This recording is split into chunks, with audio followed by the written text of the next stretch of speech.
fellow Falcoholics. What is up? Welcome to another episode of the Dirty Birds and Brews podcast. I am your host, Kevin Knight, here with my co-host today, special guest, George Carmi from... I'll let you tell him where you're from, because you got a lot going on, George. But of course, he is at gcarmi21 still on the Twitters. Well, I appreciate it, Kevin. Thank you for having me. No, I appreciate it. It's definitely having me on. I love talking football. I'm George Carmi at gcarmi21. I collaborated with Kevin last year. We have a good relationship. We're looking forward to kind of previewing the game. I'm a writer for fullpresscoverage.com. I'm the managing editor for the for that publication there. I have a podcast named Command the Mic podcast on YouTube, and generally speaking, I do a lot of collaborations and talk about the Commanders all day long. So I'm just happy to kind of preview this game and have a conversation and kind of see where we go. Yeah. And no one better, I think, to get the feel of the Commanders, because we were talking before the show. It feels like these teams are like playing each other frequently. It's like a mini division game here. I think maybe 3 of the last 4 years we've played the Commanders. So something like that. Kind of a little bit of a scheduling quirk, but hey, it's they've been very entertaining games. So I could definitely think of a worse opponent from the entertainment factor for sure. Kind of how these two teams have been going so far too. Very hard to predict. So we'll dive right into that in just a second, guys. Real quick, want to bring you a word from our sponsor, betonline.ag. Folks, football is back, and BetOnline is your number one information source for all your sports wagering info with all the up-to-the-minute stats, news, score, and matchup breakdowns that you need. You can get the latest game odds, spreads, and totals from the NFL and college football at your fingertips with BetOnline's real-time updates on statistics, news, and odds. From Week 1 all the way to the college football playoff and Super Bowl, BetOnline gives you access to the best football promotions and contests available anywhere online. So head to the website today or use your mobile device to get in on the action. Just remember to use our promo code BELIEVE, BLEAV, to receive your 50% welcome bonus on your first deposit. And, if you're looking for betting advice, I generally tell you, of course, on this show not to bet on your own team because the heart gets in the way. You don't bet with your head. But this one has some interesting stuff in it. And I'll just always say, of course, to hammer that Bijan receiving over typically. But I'll dive into that real quick here as I get to a word from today's other sponsor, Prize Picks. Hey, folks, welcome back to this week's Prize Picks segment for Week 6.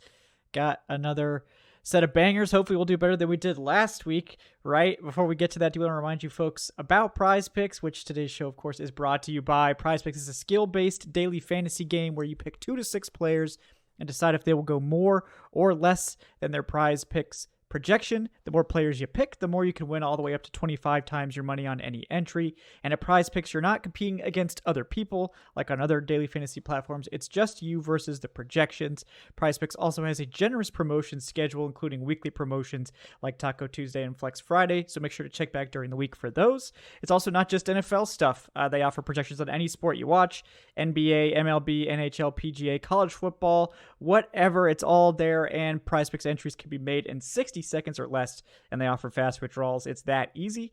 And all first-time users that deposit and use our promo code DBB for Dirty Birds and Brews will receive a 100% instant deposit match up to $100. That means if you deposit $100, Prize Picks will give you $100. If you deposit $50, Prize Picks will give you $50. And just a quick reminder on where you guys can play.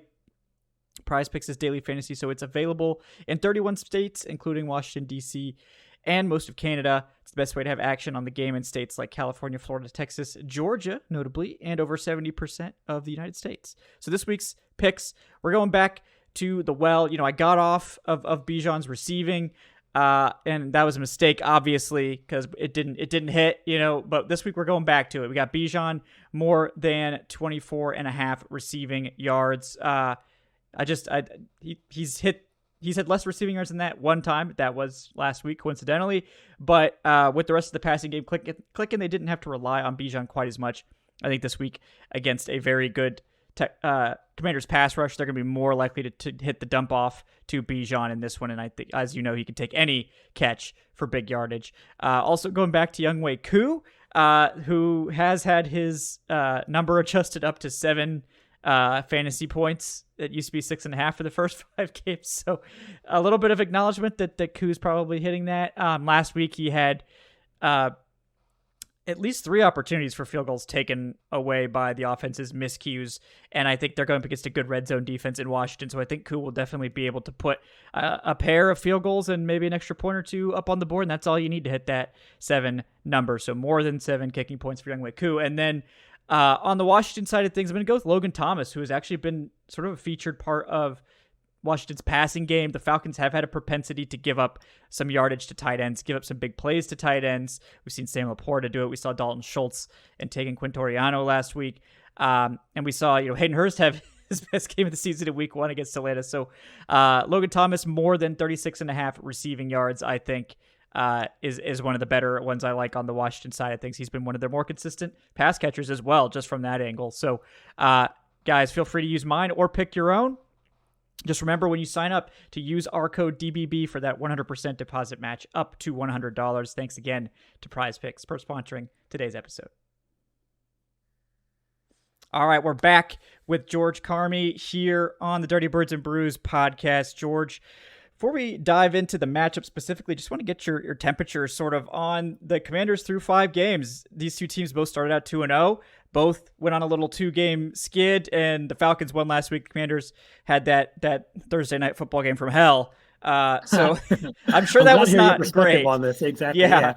I'm also a season ticket holder too, so definitely had some personal effect to me. I saw that right in person, row 7, saw that. My wife's also a Bears fan, so definitely kind of stung a little bit. But if you're asking me, I'm level. We'll talk about that more as we kind of go through our, X's and O's throughout the show. If we talk about the fan base, it's very, very low right now. For the listeners, check me out on at GCarmi21. I put up a question the other day. I said, what's your confidence level going into the game? Almost unanimously low. I think everyone's very disappointed, kind of heartbroken about what happened going into last week's game. Going into the season, there's a lot of optimism. Like we had a new owner, Dan Snyder left, Josh Harris, their owner, Magic Johnson's a part owner. It was kind of a new era in DC. We were building around a rookie quarterback, so there was some optimism as well with that. I don't think it's completely washed away, but it definitely has been a rocky road. It's been an up and down season. We started off week 1 against the Cardinals. We thought we were going to blow them out. We actually got down quickly, and then our defense saved the day, and we came back and we won the game. Sam Howell looked pretty inspiring that game, so we got some confidence from that game. We go to the Broncos. The Broncos get up early, real big, pretty early on us. Was scary, and then we actually came back and we won that game 35-33 in a really thrilling game. So we're like, 2-0, maybe something's going on. Sam Howell's throwing the ball around. Our offense is looking pretty good. Then we got smacked by Buffalo, 37-3. Sam Howell had his worst game as a pro. He had, I believe, 4 interceptions that game, sacked 9 times, 8 times. It goes a lot. He got sacked a lot, and he looked very out of place. That was a big concern question mark game. We go into the Eagles game. We go toe-to-toe with the Eagles. We're up at halftime, 17-7, 17-10. We fight toe-to-toe. We lose to the Eagles. We tie in. We actually lose in overtime against the Eagles, which gives us a lot of inspiration. So people don't like saying moral victories, but there was a moral victory game against Philadelphia, and there's all the confidence in the world against the Bears. From our perspective, it was we have the Bears, we have the Falcons, we have the Giants next. We're gonna get some momentum. 3 wins in a row. Let's go. It's kind of like step it up. Let's, this is how we turn the season around. And then we just lay an egg on Thursday Night Football, nationally, and all the clout, all the sticking our chest out, all the pride just got sucked out of us, and it hurts. And that's kind of where we're at right now.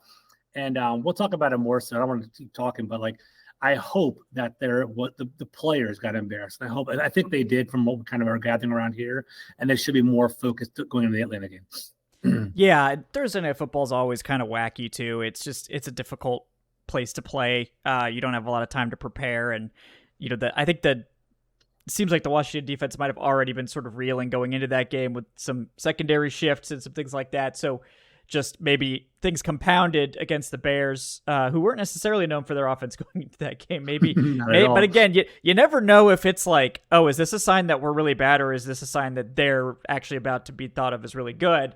Obviously, you hope it's more of the latter, not the former. But it can be hard to tell immediately in the moment, so I understand that. And Falcons on a similar trajectory. Started at 2-0 with some close games, but very inspiring, particularly the way Week 2 ended with Desmond Ridder pulling off a 12-point fourth quarter comeback to beat the Packers.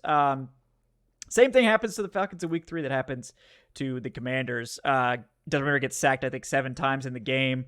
The offensive line collapses and they fall to what we all know is the superior opponent, for the Bills, really tough opponent for the Commanders, and the Lions, who are looking like one of the top really good NFC team. contenders. So it doesn't sting as much in hindsight, but it's never fun to be on the other end of a loss like that. But going into week 4, Desmond Ridder has his worst game against the Jaguars in London, and then week 5 has his best ever game, and sort of a rebound for the whole team against excuse me, against the Texans, who were sort of a rising team as well. So Falcons fans feeling definitely better after seeing Ridder finally do it for a whole game. Before, we had seen the flashes and some quarters here and there, but this was his first ever sort of complete game. So a lot of hope there for Falcons fans going into this week 6 matchup. But let's check in on the injury report before we dive into the matchups, because I know for the Falcons, it's thankfully still pretty slim this week.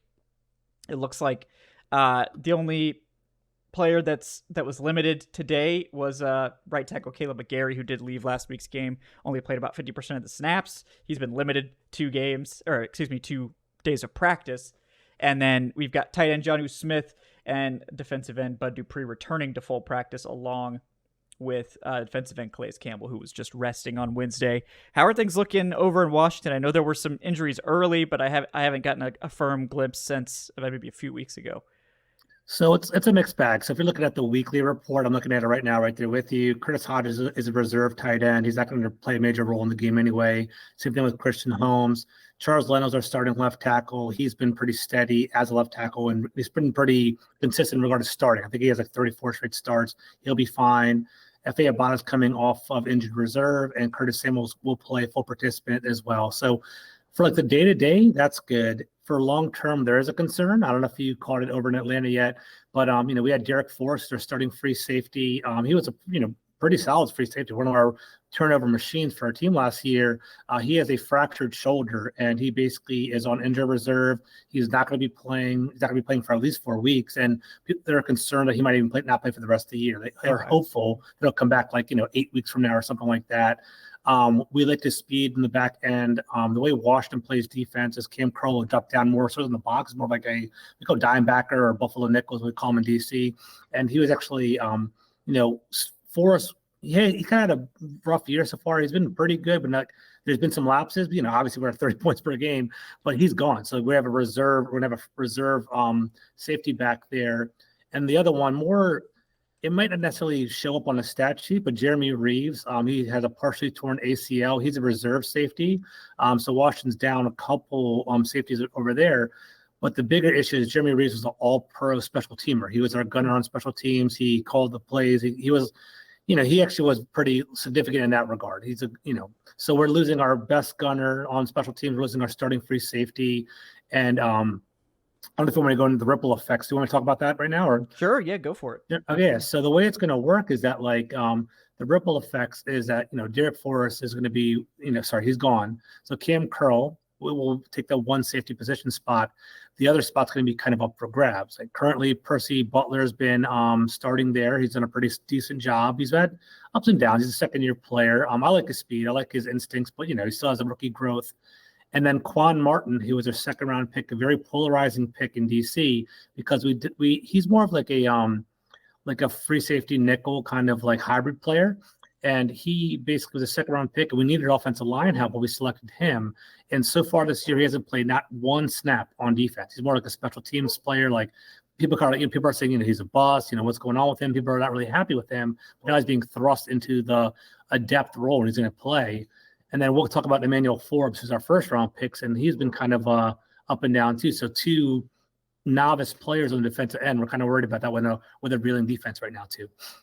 Yeah, I definitely. Thanks for the insight there. I did see the Derek Forrest news. That's obviously a big one. I was a huge Derek Forrest guy in the draft. People love Derek Forrest. Yeah. He got following. Yeah, I was definitely in on him. Looked like he was having a good start to his career, so that is very unfortunate to hear. And also, I think Cam Curl's super underrated safety for Washington. I agree.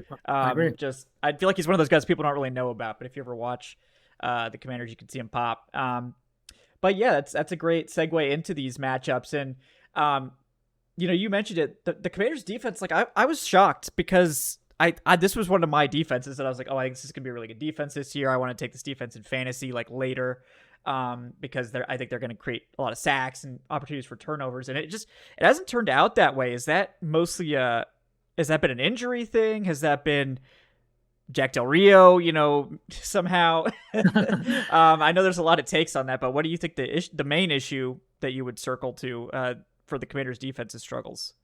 So for one, that's the $1 million question in DC right now. We're all kind of asking about that. We're all kind of scratching our heads.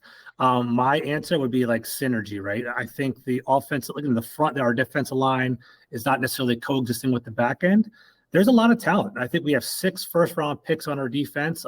We've had a defensive coordinator for 4 straight years. A lot of these players have been, have been together for years now. The only new addition to our starting unit is Cody Barton. He's a linebacker that we have. He's more of a reserve linebacker that we have from Seattle. So we have him as more of a run stopper. He's our only new addition. So everybody, even all the beat reporters here, the Washington Post guys, everybody was like, you know what?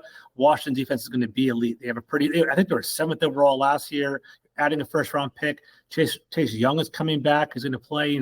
He's coming off, that long-term injury that he had.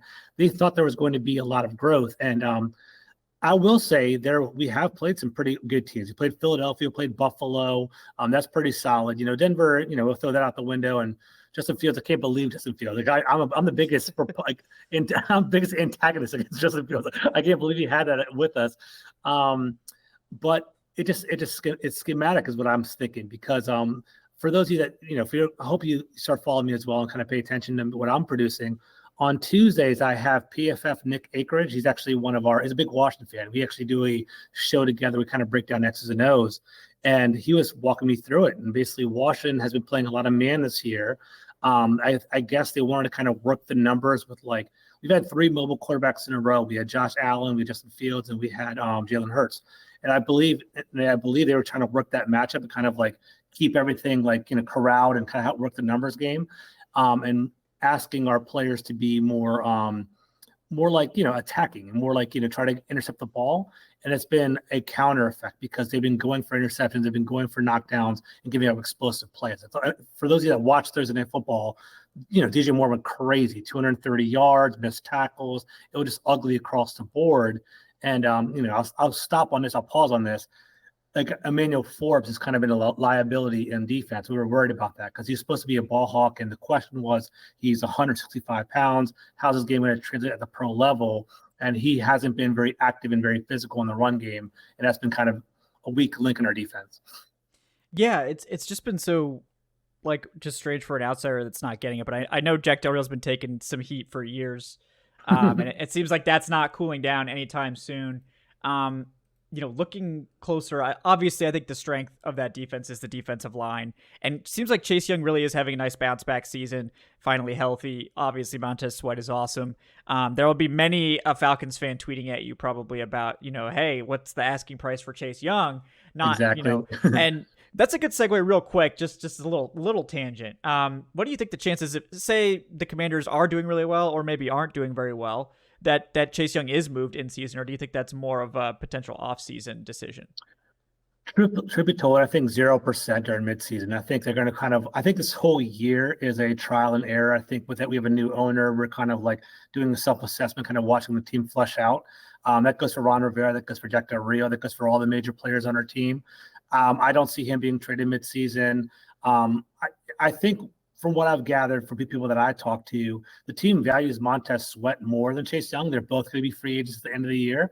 And they also value Cam Curl. So Washington's going into a pretty advantageous salary cap next year. They have $80 million available in salary cap. So they can afford everybody. They can afford Montez Sweat and Chase Young as well as Cam Curl. But is it wise to pour all that money into the defensive line? Because they've already paid John Allen. They've already paid Deron Payne.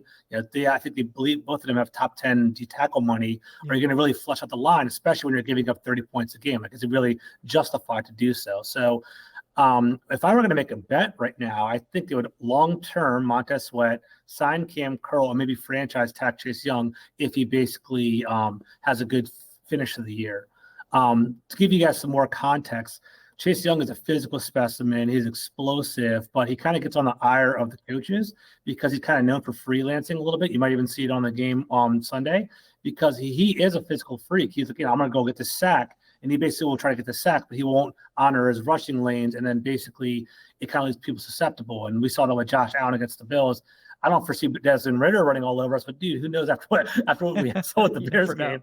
Yeah, he runs a 4.5 technically. He's very fast. Yeah, exactly. Yeah, exactly. But so we'll see how that goes. The last thing I'll say, just for your listeners, John Allen had a plantar fasciitis during the training camp, and I think he's the captain of the defense. John Allen's our best player, but you can see that he's not firing on all cylinders. I think he is a little bit injured in regard to that, but he's still playing.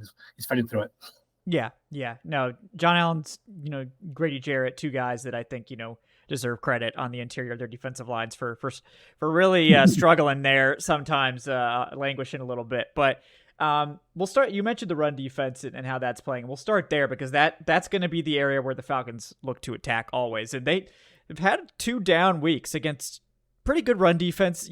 Houston statistically was decent in some categories, not so good in others, but the Jaguars have shown that they're a very good run defense. They were able to really limit Atlanta's offense in week 4, but Commanders right now, 4.8 yards per carry, over 130 yards per game on the ground. How much does that Bijan Robinson, Tyler Algier duo concern you in this particular matchup?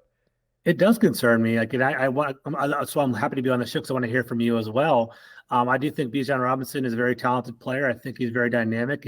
From what I gather, he's a 3-down back too. You can catch the ball out of the backfield and pretty dynamic in that regard. I'm curious what Washington will do because in theory, the defensive line is our strength. It should be able to stop the run.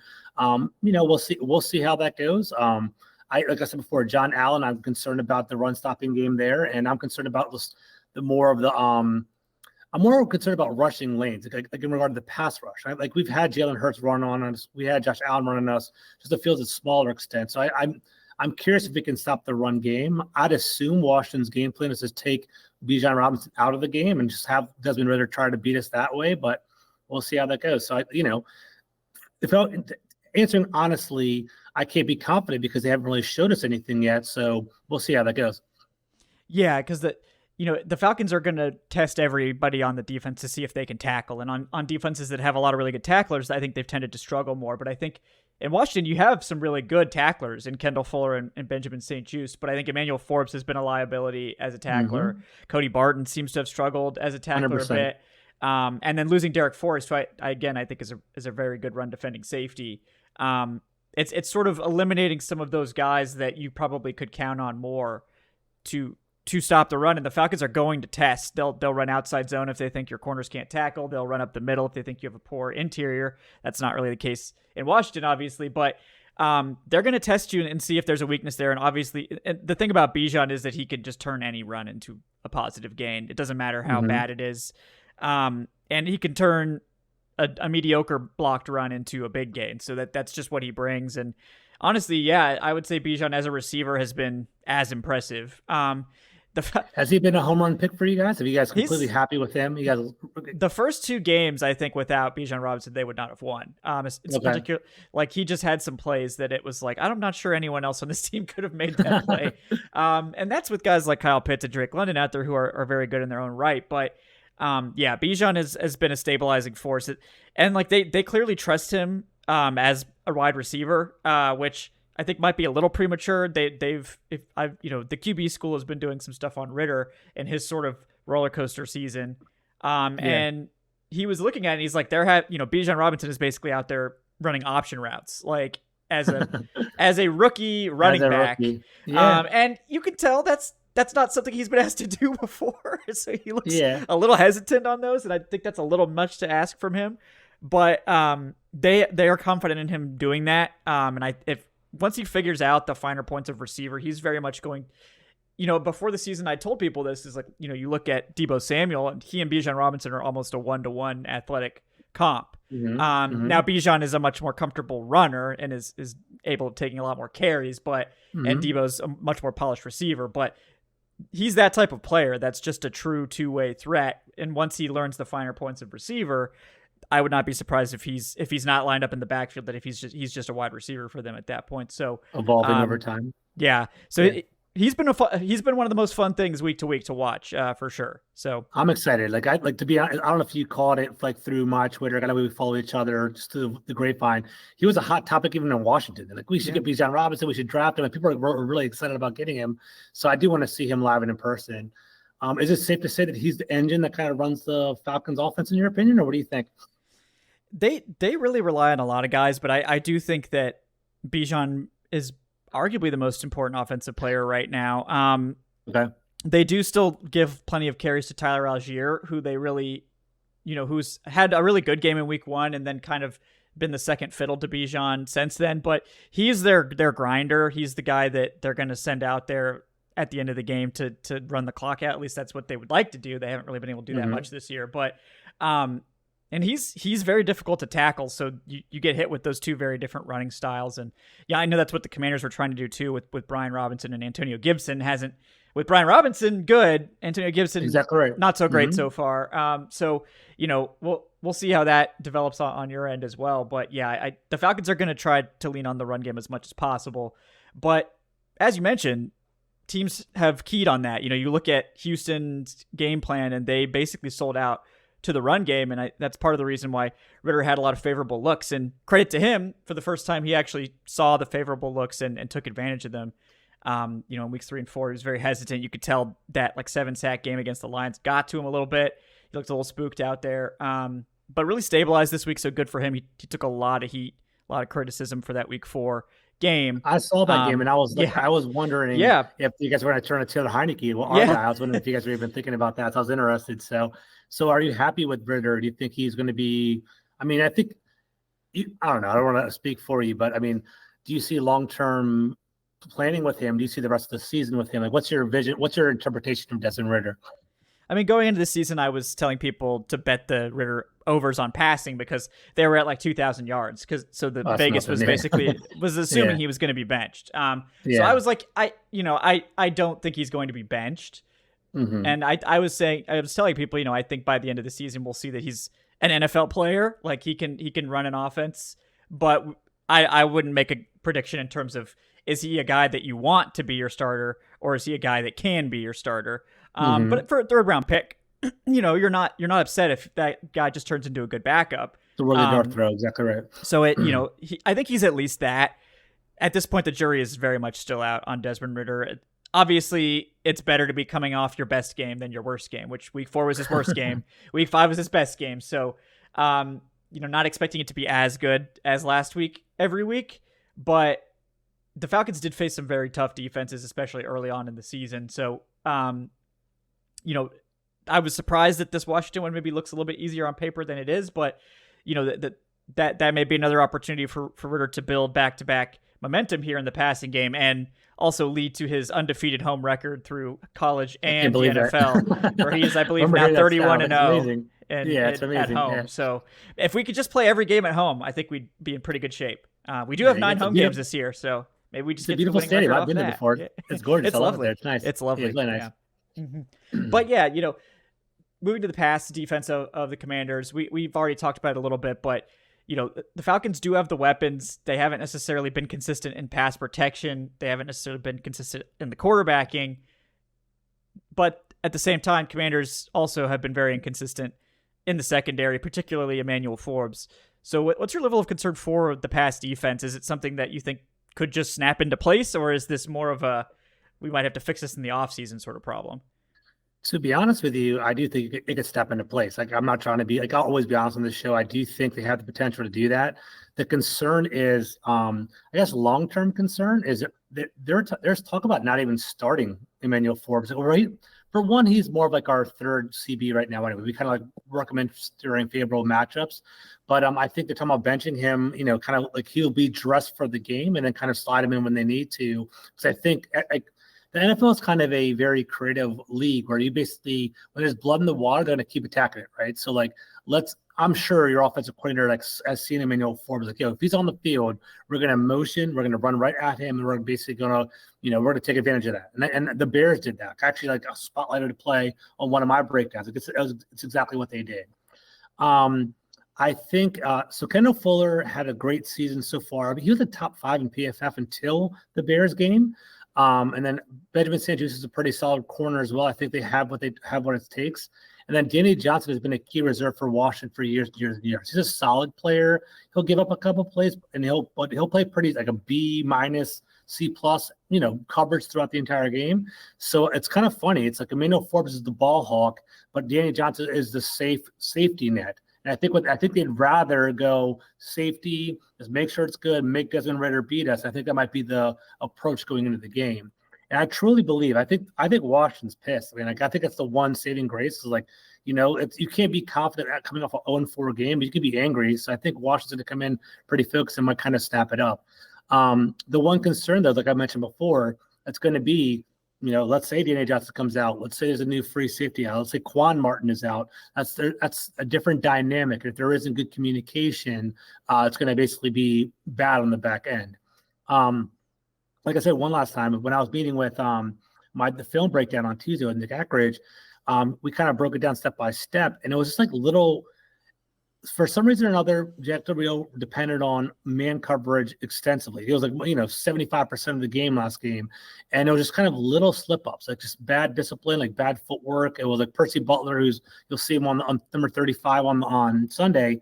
Like he just basically had his body turned one way, and then basically in the NFL, if you're not parallel to the line, it's that one little nuance right there. It's done. It's gone. Right. So Percy Butler had bad vision on one play. Kendall Fuller had some bad mistakes that way. It's kind of snowballed because the game was getting away from Washington. So, we'll see what happens. Like confidence level is 6. We'll see how it goes.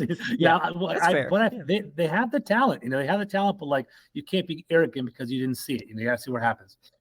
Yeah, it's always tough to know, and I never like coming up against a team coming off a big loss because you know the guys are pissed about it.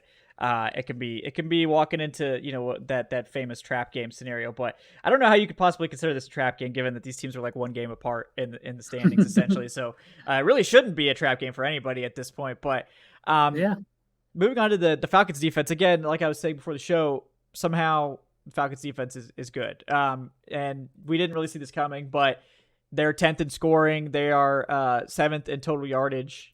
They've been just overall really good. 7th in yards per play as well. They gave up a big week 1 to the Panthers on the ground. They gave up 150 rushing yards, but since then I don't think they've allowed more than 100 yards on the ground, and they're allowing 3.8 yards per carry on the season. So they're definitely getting better against the run, but against the pass, they've been one of the NFL's best pass defenses with 190.8 yards passing, which is 7th.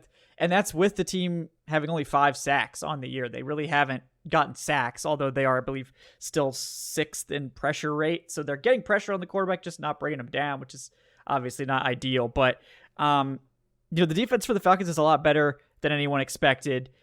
And they're going up against a Washington offense that I think has the potential to be very good when it's firing on all cylinders. Terry McLaurin's one of my guys, Jahan Dotson, guy that should be, more involved. But it seems like it just hasn't come together fully. It hasn't been bad this year outside of maybe that Buffalo Bills game you mentioned, but it just hasn't quite come together. So what do you think that the main issue is with the Commanders' offense at this stage?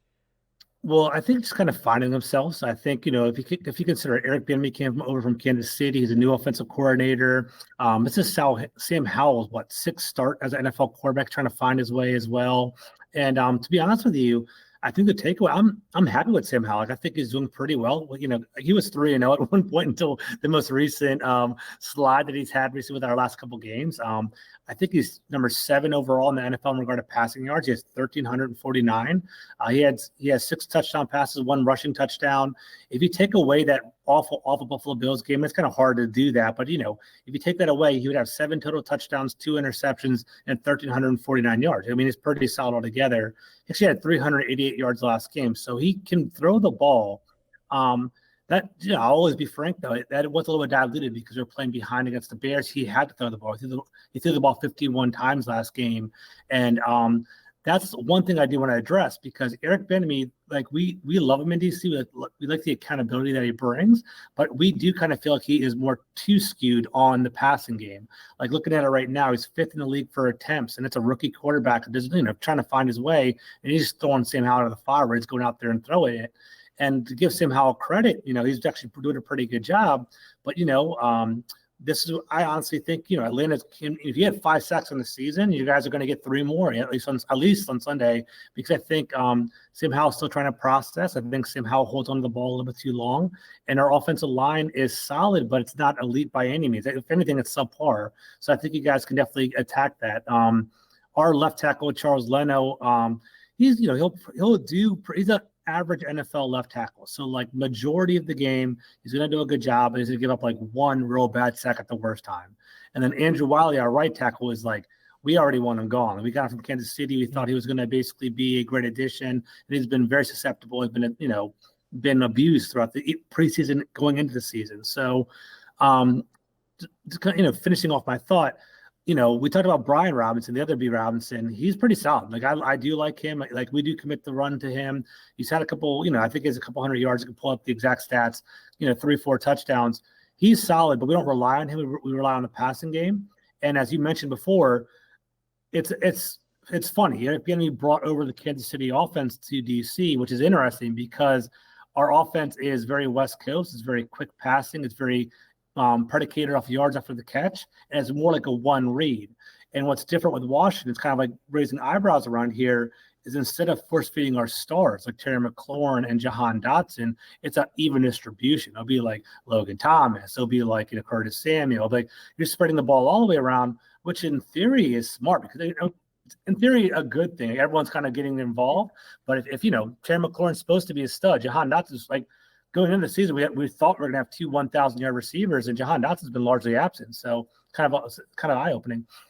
Yeah, and it's just Terry McLaurin can do the short stuff, but he's really good on those intermediate routes. He's really good deep too. So it's it's not necessarily the most advantageous thing for him right away, but we've seen that type of player can absolutely have a role in that Kansas City offense. When you look at Tyreek Hill, nobody's saying Terry McLaurin's got that type of speed, but he's more than capable of doing that. So it's definitely been a little bit of a frustrating watch, but the passing game definitely has all the pieces to work if the protection can hold up. I've always liked Sam Howell's moxie. He's just one of those guys, he's going to go out, he's going to sit in that pocket, and he's going to get that ball out. Now, where the ball goes, or if he takes a terrible sack, that is to be determined, but he's going to stand in there and he's going to take shots, and that can be fun to watch at least. I think in some ways it's kind of like Taylor Heineke a little bit. Obviously, I think Howell has the higher ceiling, but it's kind of like Heineke a little bit. Yeah. There's definitely some Taylor Heineke moxie in Sam Howell. I think going into I think it's gonna be a close game, to be honest with you. And I think you guys will enjoy watching Sam Howell because he's gonna throw some like pro level. He's gonna have some nice accurate throws down the field. He has a little bit of wiggle to him. Like he'll blitz them. He's kind of like a. I don't want to say he is Russell Wilson or he's built like Russell Wilson. So there'll be a time where like he'll get hit, kind of shake it off, and run for a little bit. And like he does have that moxie. He'll take a hit, get back up. But the concern in DC is that he's been taking a lot of hits, sacked 29 times already this year. I think he's been QB hit 50 times, which is like on pace for like an NFL record, but he keeps playing. So I like the moxie, but at the same time, slide, get down, don't get hit, get rid of the ball, because he has a propensity to hold on to the ball. And he's been doing that since Carolina. So we're kind of worried about that here. Yeah. And the Falcons are going to make him hold the ball. That was sort of their secret to beating the Texans without getting a ton of sacks, was they just blanketed all the receivers, and that Texans receiving core has played very well. But I think this one has the potential to be better, obviously, with McLaurin, Dotson, Curtis Samuel, and the rest of those guys. But, the Falcons are working with AJ Terrell, who's had a great season once again this year, bounced back from sort of his early struggles last year. We got Jeff Okudah coming over from the Lions at the other spot. He's played 2 games now of actual snaps, and that's been a great signing. And then Jesse Bates on the back end has been just a game changer for Atlanta. He could have had 2 more interceptions last week. Had one right Bates in his hands. Crazy right now, right? I think he's got 3 interceptions already. Okay. And it seems like Howell, sort of like Taylor Heineke, he's got a propensity to chuck that thing. What's the level of concern on turnovers with Howell at this stage? I'm more concerned with Howell's sacking. I think what we like about him in DC is that he basically learns from his mistakes. He corrects himself. He self-corrects. Like I said before, he had an interception last game, but it was a very, very bang bang play. It wasn't like we broke it down on this film study. It was like if he threw it 1 second earlier, it would have been a big play, but basically it was a great play by the defensive back. So that's one interception there. And then the Buffalo Bills game was 4 interceptions, and that's 5 of his 6 for the entire year. So I think the Buffalo Bills game was a game where he was kind of like deer in the headlights. He's kind of had a really bad game in regard to that. So I don't think he might have an interception potentially, but I don't view him as an interception machine. I think it's more of the outlier game against Buffalo. I think what will be frustrating for DC is if you guys don't have a lot of sacks, I think you guys are going to get a lot of sacks instead. I'm kind of worried about that. Like, he holds on to the ball. Our offensive line isn't great. Like, if I was a defensive coordinator of the Falcons, I'd send nickel blitzes all day long because there is communication issues where the running back won't pick up the blitz and he'll just get drilled. Like, there's once a game, he's like a wild blitz just gets drilled because no one picks it up, and it's been an issue for us. So I would say, maybe a fumble if you're looking at turnovers, but I don't think of him as a turnover machine, in my opinion. Yeah, I've also thought that was kind of overblown. You look at the Bills game, obviously that one wasn't good, but yeah, the Falcons after week 5 are still 5th in pressure rate with 20%, 28%, 28.2%. They still have just 5 sacks, which is the lowest of any team in the top 10. By far, by 5 actually. So this is one of those things where, like you said, this could be I think it's a little bit of a statistical aberration to have a pressure rate that high and not have sacks. So that could be a little bit of a regression to the mean situation there. But the Falcons are going to get pressure. They have a lot of guys that are good at it. David Onyemata, Grady Jarrett on the interior have been awesome. Calais Campbell has been very reliable at stopping the run and getting pressure, but he doesn't exactly have that finishing speed anymore, so that might be part of it. But it's really just the edge guy on the other side that hasn't been making a ton of plays for the Falcons. So we'll see if that could change. But they're actually blitzing, I think, less than most people thought, given that Ryan Nielsen runs that New Orleans style defense and they love to blitz the linebackers. Falcons are actually only blitzing 23% of the time at this stage. But they've been very effective on those blitzes and have extremely high successful pressure rate on blitzing. So, that could be a situation where it's sort of a strength on weakness for Atlanta. So we'll see if the pass rush can actually take over a game for a change. But I'm curious if Washington will run against Atlanta. It sounds like you guys have a pretty strong secondary. I'm curious if Washington kind of goes outside the box, starts running against you guys, and see if that changes at all. Do you think your run defense is pretty strong? How would you describe that? So if you look at the year-long stats, they gave up that 150-yard game to the Panthers in week 1, which that's looking more and more like an aberration from both the Panthers and the Falcons. But, you can't just take a game out of the equation. So overall now the Falcons are 15th in rushing yardage allowed at 104 yards per game, but they are 13th in yards per carry with 3.8 yards per carry allowed. So they're an above average one on the season. If you take out that 150-yard Panthers game, they're well within the top 10. They've been very good against the run the last couple of weeks. They haven't necessarily faced a murderer's row of guys. Dameon Pierce has had a little bit of a slow start, but they held him in check. Travis Etienne, they held down completely, more or less. And then they've, been good, but not great. Against the Packers, they only had to go against A.J. Dillon, so that was not as bad as it could have been. And then against the Lions, they only had to go against Jahmyr Gibbs, and they shut that down. But it's a good run defense. It's a good run defense, but again, it's not perfect. So it's not like one of the elite run defenses in the NFL. So you can get some yardage there. And they do like to play a lot of man. So Sam Howell quarterback runs could be a factor as well. Gotcha. And just to give you context for the Atlanta listeners, Brian Robinson's a solid rusher. I wouldn't necessarily describe him as explosive, but he's more of like almost like a gut punch. They'll run him, they'll run him 4 yards, 3 yards, 4 yards, 15 yards. It'll be like that's what they'll do with him. When Washington is in the game, they like to rely on him to kind of control the clock. Like earlier, first game of the season, 19 rushes. Second game of the season, 18 rushes.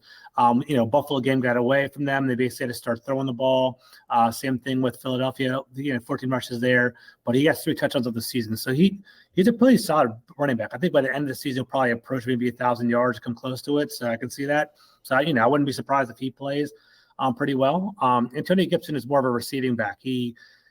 In Washington, we kind of have our eyebrows raised with him because he fumbles the ball a lot. He does it in really bad times as well. So he's kind of an outcast and kind of put on the back burner. But when Washington's behind, he's the guy that's on third down. They throw it to him to kind of get the little spark as our third down catchback, because he does have some speed from wide receiver too.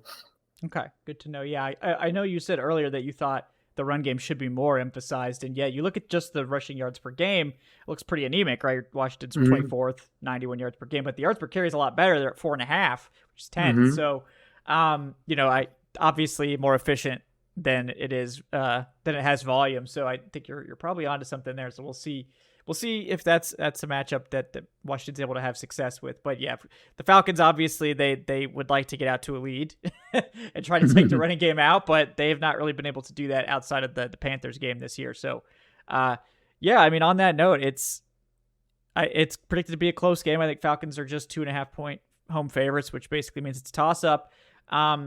Curious what your predictions are for this one. So I'm not taking Atlanta lightly. I think it's going to be a very close game, but I think it's just a critical game for Washington. I think it's a crossroad game. Like, I think Washington's going to come out focused. They were completely embarrassed. Our players are dialed in, and we had a game on Thursday going into this game, so we almost had a mini bye as well. So we have a mini bye. We have time to rest up. The players are hungry. For 10 days I've been hearing how bad they were, how embarrassed they were. On one of my earlier podcasts, I have Washington winning 23-20. The score could easily be flipped on the other end, but I do think Washington is going to. I think they're going to win the game because they have to. And if they don't, it's going to be a really ugly season, and things are going to kind of spiral out of control. So that's kind of where I'm at. I wouldn't be surprised one way or the other, but if I had to put money on it right now, I'll give the win for Washington right now. Yeah, it's definitely one of the more enticing spreads of the week for bettors, but.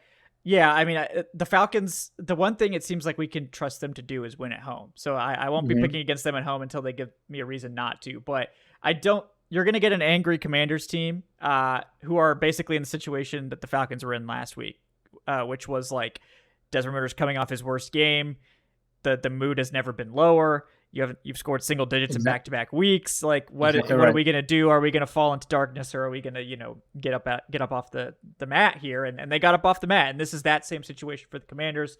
Of course, if it's a close game, hard-fought game, neither team's probably going to be too upset about it. Obviously, you'd like to get the dub, but mostly I think we're both hoping for a little bit more of a consistent performance and a dub. But everybody can't win, right? I guess you can tie, but nobody enjoys that. That's just lame. It's weak. Do you mind if I ask you one or two questions before we get out of here? Yeah, go for it. So one question, I guess, like, if you were going to kind of hang your hat on like whether the Atlanta offenses carries the team or the defense carries the team, which one would you go with it?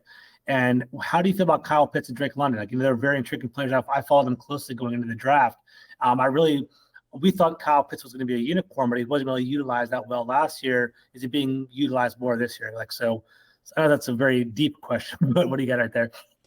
Yeah, the defense so far has been the stabilizing force. The defense has kept this team in range of winning every single week. They completely held down the Texans while the offense was shooting itself in the foot over and over and over again last week for the basically first three quarters, where the Falcons had one nice touchdown.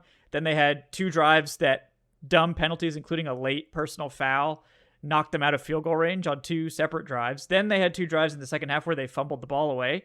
At least one of those would have been at least a field goal drive. So they left 9 points on the field just for dumb stuff. And the defense held the Texans to, I believe it was 3 or 4 field goals and then one late touchdown, and then a bunch of punts. And even some of those were in Falcons territory. So the defense has been great, way better than expected, and they're going to play a good game. It's hard to move the ball against this Falcons defense. They tend to give up like a big pass play pretty much every drive, like a 10 to 25 yarder, but then they will just lock down after that. So I don't know if that's, they brought in Jeff Okudah, they've had some shuffling. But they typically lock down, and they've been very good on third down, and on fourth down, going back to the preseason, they've allowed like 1 of 10 tries on fourth down. So they've been an excellent third and fourth down defense. They're going to be very hard to move the ball against. So the one thing is that they don't get a lot of sacks. And so to me, that's even more impressive how many drives they've shut down, considering they're not getting sacks, which are so they play zone, I guess. Is that what happens? Is they pretty much have like soft coverage in zone, and like that's why they're not generating the pass rush, or what's going on there? No, they play man most of the time. Okay. They're gonna play up on you. They're gonna challenge you, and they have the corners to do it now, and they like to do it. They haven't been blitzing as much as I sort of expected them to, and I wonder. I think that they're ready to do that, but they're sort of waiting for the offense to do what it's supposed to do, which is to get a lead. And then once the offense gets a lead, I think they're going to be pretty relentless. We've seen them in games when they've gotten the lead and an opportunity to close out the game on defense, they typically get very aggressive instead of it's the opposite of D&Ps, right? Which is who they had last year, which is lots of soft zone, keep it all in front of us, limit mistakes. These guys are going to play aggressive, and if they get a lead on offense, they will start to be pretty relentless with their blitzing. Again, haven't had a lead very much the last 3 weeks, so we haven't seen as much blitzing, but they're very different than they've been in the past. They're not going to give up much space in coverage. They're going to play a lot of man, and the one position that typically has had some success has been tight ends. Tight ends have typically gotten over their receiving totals against the Falcons. They gave up that late touchdown against the Texans to Dalton Schultz. Evan Engram had a good game against them as well. Week 1, Hayden Hurst had a good game. And Sam Laporta had a great game against them. There was a busted coverage that he got a touchdown off of. So they haven't given up a lot to tight ends, but they've given up more to tight ends than most other positions. But they're going to challenge receivers. They've been very hard to throw the ball against consistently. But on offense, Sorry to interrupt you. That's interesting to know. Like, Logan Thomas has actually been featured pretty well for Washington, and he's more of our red zone threat too. So like, when you're watching the game, don't be surprised if they target him in the red zone. Like he's been pretty good about that this year. That's been the one spot that there's been more miscommunications in particular with what they're doing. Because I think they like to do a lot of disguises and things like that as well. Jesse Bates loves to hunt the ball in the middle of the field, and to do that, they a lot of times will play that man up front and then zone on the back end. So I think that has led to some coverage busts in that middle section there, with guys not realizing that it's supposed to be not the same coverage as the guys in the front are playing. But it's been few and far between, and even considering, like, I think 14 or 21 of their points allowed have come off of busted coverages. So they, they don't have a lot of them, but they've allowed scores off of them. So that has happened a few times, but overall, very good defense. You mentioned Kyle Pitts and Drake London. Drake London, I don't think anyone has concerns about. I think last year he proved that he could be a number one. Again, not the most dynamic receiver in terms of like long speed, but he's very physical and has some moves after the catch. He had a great spin move last week against the Texans to pick up a critical first down. And he's just a great jump ball, great contested catch guy who's going to come down with it more often than not. And Kyle Pitts, he had that season-ending knee injury. I think it was week 11 or week 12 last year. And he's still been sort of coming back from that slowly, but I think last week you could still tell that he's not 100% in terms of his long speed, but he's starting to get more comfortable going up and getting the ball. And last week was, I think, his best game in quite some time. He had, I think, 6 for 87 and led the team. So he's definitely someone they want to be. Like, Drake London and Kyle Pitts are going to be the top 2 targets. That's what they want. And more often than not, Kyle Pitts might even be playing outside. They just traded for Van Jefferson this week, actually, so I don't expect him to be involved in the game plan now, but they want more speed out there alongside those two, and I think they really like Jefferson because, much like Kyle Pitts, they can either line him up in the slot or outside and do some funky stuff with their formations and bunch formations and all that stuff, which they love. Arthur Smith is a maniac with how he does his formations. So, yep. Cool. Thank you for that. Appreciate it. Thank you. Absolutely. Well, good stuff there, George. Really appreciate you taking the time. I think this is going to be a fun one. I think one of the more underrated games of the week. I think these two teams are both kind of spicy. And it could be an all hell breaks loose sort of game where this is like 35-32 or something. I think I'm going to go a little bit more conservative and say like 27-23 or something like that, Falcons. But I can see that. Yeah, I don't think the Commanders are as bad as they looked last week, and I don't think the Falcons are as good as they looked at times last week. So we'll see maybe a little more consistent picture of who these teams are this week. This is definitely a game I circled going into the season because I feel like, half the NFC is going to go to the playoffs anyway. But if we were, either one of us are going to hope to go to the playoffs, we have to win games like this to kind of break it apart kind of separate from the pack. So it's going to be a big game. I'm really excited about it. Yeah, and probably a vital game in terms of potential wild card seeding, like you said. So exactly right. We're all the Falcons fans, over in the NFC South, we're probably going to have aspirations to win the division title. I love it. Forever, given who else is in this division. It's a little bit more difficult for the Commanders this year with the Eagles. Sort of just lording over everyone. But wild card absolutely in play, I think, for the Commanders. And I think I had the Commanders as my 7th seed going into the year. There you go. So I'm still thinking that's a potential outcome. It just depends. Things got to stabilize. Defensive issues got to get fixed. Right. Yeah. For once, the Falcons aren't saying that about their defense. So some kind of bizarro world where the Commanders' defense is struggling and the Falcons' defense is top 10. So I don't know. I don't know what happened, but that's why we watch this silly league, because this kind of stuff happens every single year. So George, really appreciate it, guys. He's at G Carmi 21. George, let the people know where they can find your stuff, your show, all that good stuff. So Kevin, man, it's been a year since I collaborated with you. I love it, man. It's been awesome. It's kind of freestyling for about an hour. I really enjoyed the conversation. It was really great. Thank you for having me. My name is George Carmi. I'm at GCarmi21. I write for Full Press Coverage. Every Monday and Tuesday, I do a show called Command the Mic on YouTube. I work with my guy, Big Doug. He's also a big Commanders guy. We usually do like game recaps on one day. And the best part, if you really like X's and O's, we're so lucky. One of our PFF writers is a huge Commander fan. He joins our show. We really break it down step by step. What happened? We pick 5 major plays of the game and break it down, like, X's and O's, what happened. So if you're a big football nerd on Tuesdays, come watch that show too. It's really good. Appreciate it, guys. Absolutely. Check out that stuff, guys. It's just good if you like watching X's and O's too. You don't have to necessarily just be a Commanders fan to get something out of that. Might be fun for the Falcons to go out and watch the defense and all that. Oh yeah, cool. Yeah. I know this week you guys should have no excuses because there's gonna be some Falcons talk, good or bad. Maybe they'll be more likely to watch it if the Falcons win. I don't know, but exactly. Yeah. Appreciate it, George. Definitely check that out, guys. Everyone, I'm Kevin Knight at Falcoholic Kevin. Thanks for turning into Dirty Birds and Brews. We'll be back, of course, for the post-game coverage on Sunday after the game. You can follow me at Falcoholic Kevin. Please like and subscribe if you haven't done so already. Leave that 5-star review on your podcast platform of choice. We will see you next time here on the podcast. Until then, folks, have a great day. Today's show, of course, was presented by BetOnline. Until next time, guys, have a great night.